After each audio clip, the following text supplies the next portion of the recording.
I, 50 female, was married to a good man. I was his second wife. He had a son, 22 male. We will call him Mark, from his first marriage. Together we had a son, Chuck, 16 male, who was special needs. My husband passed 10 years ago. My husband had a life insurance policy for Mark for $500K as part of his divorce. I talked him into getting a policy for Chuck too. He got a $250K policy for him. But with Chuck's diagnosis and wanting to save for college for Mark, I asked my husband to also start individual savings for both boys. Before he passed, I looked at the accounts and he fessed up to giving Mark the savings over the years. Expensive clothes, phones, trips with friends to Disney, walking around money for a kid. My husband never told him no. Whatever my stepson wanted, he got. So Chuck had $25K saved, and Mark's account only had $800. I was livid and stopped giving my husband money. Instead, I kept putting money away in my own savings for the boys. My husband said he just felt guilty his son was the child of divorce and wanted him to have a happy life. After my husband died, Mark got his life insurance policy, but his mother blew through the $500K before he was 16. I used the $250K money and bought an investment property. It's worth a lot more now, and Chuck has a healthy savings from it as well as I reinvest profits into a trust for Chuck. It's about $630K total value. I had $6K set aside for Mark that I saved on my own. I gave it to him when he turned 18. He bought a car with it. My stepson recently found out his brother has money. He lost another job, so he's been staying with a girlfriend because he doesn't get along with his mother's boyfriend. The girl's parents are evicting them. I offered to let them live with me for a bit if he contributed to the bills by getting a job and keeping it. Then he could save for a place of his own. He refused that help. Instead, he wanted to live in his brother's rental property for what sounded like free. I said absolutely not. We have reliable tenants. I'm not going to evict them so he has a place to stay. He said no, he meant give him the property, because he says it was purchased using his dad's money, and I had no right to be keeping him from what should be his. And if I didn't give him the house, I needed to give him the value of the house out of the money invested. He threatened to sue me. I was stunned. I said absolutely not. He should be asking his mother for his money, not me, not his brother. He called his father's sisters and said he's struggling and going to be homeless, and his girlfriend just found out she's pregnant. That's why her parents are kicking them out. I guess they weren't expecting her to get pregnant from that living arrangement. He needs the money, and I'm being a greedy, evil stepmother according to him. They called me an a-hole and heartless. Am I the a-hole? Not the a-hole. Mark needs to sue his mother. That money was for him, not her. He shouldn't expect a handout from you now. He got his money. It's not your fault his mom misused it. This is your son's money. Mark has no right to it, not the a-hole. If I'm understanding all of this correctly, then you are absolutely not the a-hole. The idea that you should just give him property because it was purchased with his dad's money is fundamentally flawed for two reasons. One, it wasn't bought with savings. It was purchased with a life insurance policy that was left in someone else's name. And two, it was purchased for a child who was also his father's. It really sucks that his mother blew through his insurance money, but that shouldn't have been able to happen so easily. The court should have appointed a neutral custodian to oversee and distribute the funds in his best interest before he turned 18. If his inheritance was squandered by someone else, then there should be legal repercussions for it. Not the a-hole. Tell everyone, including Mark, to talk to Mark's mom if they have a problem with the way Mark's inheritance was spent. To start, I'll talk about my brother and what he did. He was a real estate agent. I don't know about all of you, but around here, they cold call people asking if they are looking to sell their house. There was an old man who he and his agency had called. The man's family had a lawyer reach out to say the man was in the beginning stages of Alzheimer's disease to my brother's agency and a few others around here because of the calls. Even though my brother knew, he kept engaging with the man. He convinced him to sign papers to sell the house anyways, and there was other stuff too. Fraud, forgery, identity theft, and regular theft beyond the sale of the house. My brother got caught because there was a power of attorney for the man, and it all unraveled because he couldn't actually consent to the sale. My brother was arrested, convicted, and is going to be in prison for a long time now. I come into this because my dad's aunt never got married or had kids. In her will, she had 2 properties, and she left them to us. One is owned by me and my parents, and one by my brother and my parents. My brother lived in his place alone, and when he got arrested, he and my parents sold it to help pay for legal bills because of all the criminal, real estate, and civil lawsuit problems he had. I live in my property with my parents. When my dad's aunt died, I wasn't an adult yet, but my brother already was. I am 100% aware of how lucky I am, especially because the mortgage on it was already paid off. Now that my brother has been convicted, and every consult him and my parents have done say an appeal will fail, my parents want me to agree to sell this property so that we can move closer to the prison my brother is in, and so we have money for him to use to buy stuff from the prison shop while he is in there. I don't want to sell it, because the price of homes where my parents are moving means you would not be able to buy a property outright. Also, I don't want to move. I have lived here my entire life, and all my friends are here, and so is my job. If I sold, I would have to find a place to rent. If I don't agree to sell, they can't sell without me. They could sell their stake to me, which I'm willing to do. I spoke with the bank about it and would qualify for a loan to buy them out.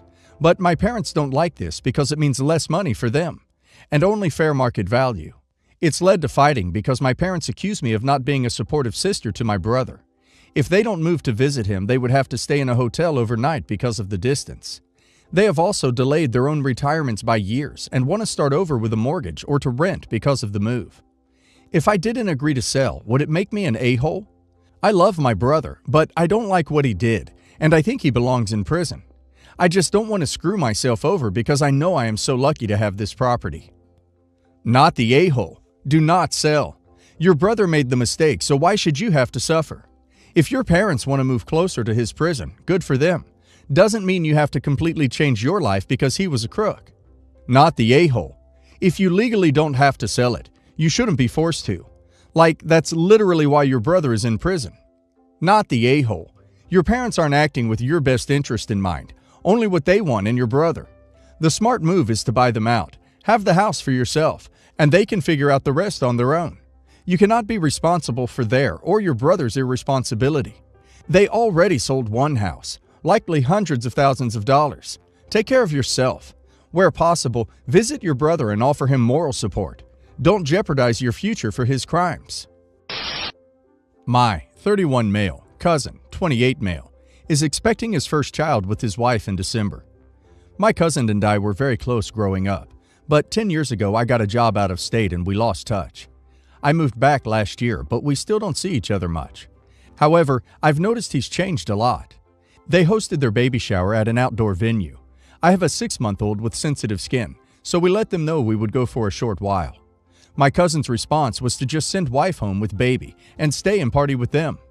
Most of the men were drinking, while moms were looking after the kids or participating in the shower's games and activities. My cousin's best friend got so drunk, he broke the playground slide, and my cousin just laughed it off. His wife was visibly disappointed. After he made that comment, I let him know that we didn't get a lot of sleep last night, so I'll be going home with them to look over baby while wife rests. He laughed and walked away, calling me a wuss. At some point, they did the dirty diaper activity. For those that may not be familiar, diapers are smeared with melted chocolate and put on baby dolls. The winner changes the most diapers with a certain time frame. I won and was given the full of crap trophy and the other rewards. I walked over to my cousin and joked that at the next shower, I would likely be passing on the trophy to him. He laughed and said it was highly unlikely, as he won't be changing diapers. I, thinking we were joking, laughed it off, but after some back and forth, I realized he was serious. He actually told his wife that he would not be changing diapers or getting up at night, as he works and she doesn't. Then proceeded to call me the witch of my marriage, since I have to go home to babysit while wife sleeps. I said I'm a dad, not a babysitter, and walked away. Since we had a longish drive back home, my wife asked if I would change baby's diaper while she says goodbye. My cousin joked again about my wife ordering me around, doing her job for her, and having no backbone. I politely let him know that our son is not a job, and it is both my wife and I's responsibility to take care of him. I said I don't see parenting duties as a burden, as I love my son and enjoy spending time with him. I said I felt bad for his wife for having a crappy partner, and his unborn child for having a half-hearted dad. I then asked if he is the kind of partner he'd want his unborn daughter to have, and if he's sure that's the example he wants to set. I didn't raise my voice, but a lot of guests noticed, which was not my intention. He just pushed me over the edge. I did get crap from my aunt for embarrassing him at his party. My mom said that even though I'm right, some things are better left unsaid, and I should let him and his wife work out their own issues. My wife agrees, but says maybe I should have waited to when others weren't around to talk to him. I feel bad for his wife and for ruining her shower, but I don't think I was in the wrong. Not the a-hole. If he can act like a misogynistic bore in public, you can comment on that fact in public. Not the a-hole for sure, but you probably should reach out to the mother-to-be. If you, even unintentionally, upset her during her celebration, it's a good idea to apologize, not to the husband for what you said, but to her for accidentally causing a scene. Not the a-hole. He embarrassed himself. I feel so bad for his wife and upcoming daughter. Hopefully she heard what you said and realizes it is not normal for her husband to provide zero support and never change a diaper. I have 3 children. When my oldest got married, my husband and I paid for the down payment on his house. When my daughter got married, we were going to do the same, but they chose to live in one of her father-in-law's rental properties, so my husband and I paid for all of the furniture. I always assumed that when my youngest son got married, we would do something similar. My youngest married a woman I have issues with. I was actually fine with her for a while, but once she asked me if I wanted grandchildren, I said I didn't have particularly strong feelings. She began to cry and told me that her mom puts a lot of pressure on her to have kids, and she doesn't think she wants them. But she comes from a traditional family, and her mom has called her broken and said she needs mental help. This struck a chord with me because I wish someone told me that I didn't have to have children. I told her that she absolutely is not broken, and she shouldn't have kids if she doesn't want them. I confess that I regretted having kids. I resent that no one made it clear to me that I shouldn't have them if I wasn't enthusiastic, and that being a mother had been very draining and unfulfilling, and my husband and I struggled emotionally with how much we didn't want to be parents. That witch went home and told my son everything I said, and he told his siblings.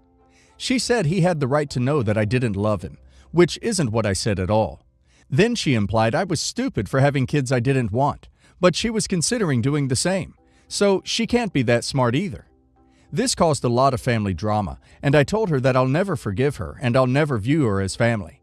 They got married last year, and I bought them a $50 gift off of the registry. My son still brings it up on occasion, but I feel like I don't owe them a house when she betrayed me like that. Edit. No one is going to change my mind that this woman did something horrible, but I am going to buy my son a car so he doesn't have to be punished for what she did. So, first kid gets a house down payment, presumably something in the mid-5 figures. Second kid gets furniture, I'm assuming worth around $10K. Third kid gets $50? I don't think they needed her to tell them that you're an unenthusiastic parent that regrets ever having kids. Yes, the a-hole. Spot on, but I think the appropriate call here is everyone sucks here. Because OP told daughter-in-law something in extreme confidence when both parties were sharing a moment of emotional vulnerability. Daughter-in-law deliberately backstabbed OP. Edit. Daughter-in-law does have obligations to spouse over mother-in-law. Loyalty doesn't equal lying to spouse and saying your mom doesn't love you. Yes, the a-hole. Sorry, but telling your future daughter-in-law you regretted having children, including her future husband, is a pretty big bombshell to drop. You could have found a way to be supportive of her without saying you and your husband wish your kids never existed. That's something to share with your therapist, maybe your friends, but it's pretty devastating information to just put out there. And you don't put much thought into the fact that your future daughter-in-law had one of 2 awful options. Tell her husband, which will devastate your husband and anger you, or keep a massive secret from her husband for the rest of her life. You punished her for option 1, and that makes you an a-hole. Maybe she didn't put it delicately to your son.